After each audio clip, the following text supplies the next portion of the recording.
కర్కాటక రాశి వారికి ఈ తెలుగు ఉగాది పండగ ప్రారంభంలో ఎలా ఉండబోతుందో ఈ వీడియోలో సవివరంగా సంపూర్ణంగా తెలుసుకుందాం.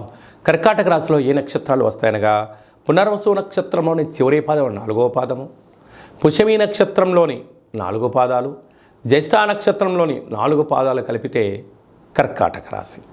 చాలామందికి పుట్టినటువంటి కాల సమయంలో డేటా బర్త్లు లేనటువంటి కారణం వలన పేరు యొక్క మొదటి అక్షరాన్ని అనుసరిస్తూ ఆ రాశిని తెలుసుకునే ప్రయత్నం చేద్దాం.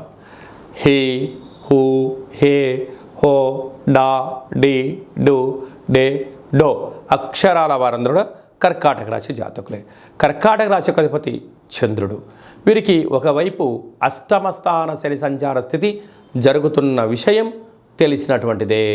ఎందుకనగా ఈ సంవత్సరం మంత్రివర్యులు కూడా శని భగవానుడే అవ్వడం వలన, అందుకే వీరికి తృతీయంలో కేతువు, అష్టమంలో కుజుడు శని, భాగ్యంలో రవి శుక్ర రాహు సంచార స్థితి, రాజ్యంలో బుధుడు గురు సంచార స్థితి ఉండడం వలన స్వయం వృత్తులు, సేవారంగాలు, నీటితో కూడుకున్న వ్యాపార కార్యక్రమాలు, వ్యవసాయ సోదరీమణులు, పాల ఉత్పత్తులు, పెరుగు ఉత్పత్తులు, హోటల్ వ్యాపారాలు, స్వర్ణకారిత వ్యాపారాలు, వస్త్ర వ్యాపారాలు, అలాగనే గృహాలు భవనాలు నిర్మాణం చేసేటువంటి వారందరికీ కూడా చాలా అదృష్టం కలిసి వచ్చేటువంటి సంవత్సరం కూడా.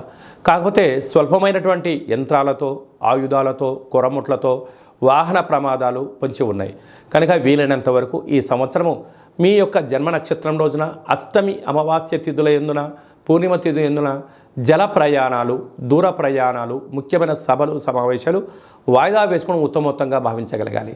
ఇలాంటి కాల సమయంలో మీరు ఎంత బరువు అయితే ఉంటారో అంత బరువు కల ఉప్పును శనివారం పూట తులాభారం చేసుకొని ఆ ఉప్పుతో శివలింగ ఆకారాన్ని ఏర్పాటు చేసుకొని ఆ యొక్క రుద్రుడి యొక్క మంత్రంతో, త్రయంబక మంత్రంతో, శని భగవాన్ యొక్క మూల మంత్రంతో సంపుటీకరణ చేసుకొని ఆ నీటితో ఉప్పును కరిగించి ప్రవహించే నీటిలో కలిపినట్లయితే మీ సమస్యలన్నీ తొలగిపోయి అద్భుతమైన జీవితం మీ సొంతం అవుతుందని చెప్పి గమనించాలి.